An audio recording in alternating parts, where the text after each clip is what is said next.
Hala-hala mga nakatserang nanay. Ngayong araw ay gagawa tayo ng lumpiang Shanghai gamit ang mga simpleng sangkap.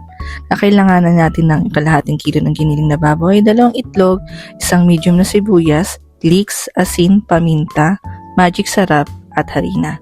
Siyempre kailangan natin ng lumpia wrapper. Paghalu-haluin ang mga sangkap,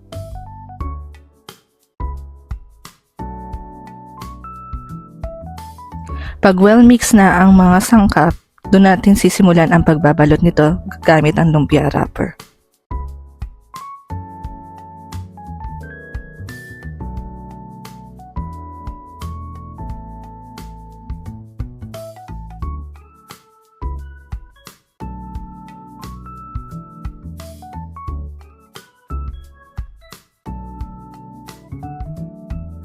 Ang paggawa ng simpleng lutuin ay isang magandang bonding ng pamilya. At ayan, madaling gawin, masarap at sigurado magugustuhan ng buong pamilya. Salamat sa panonood!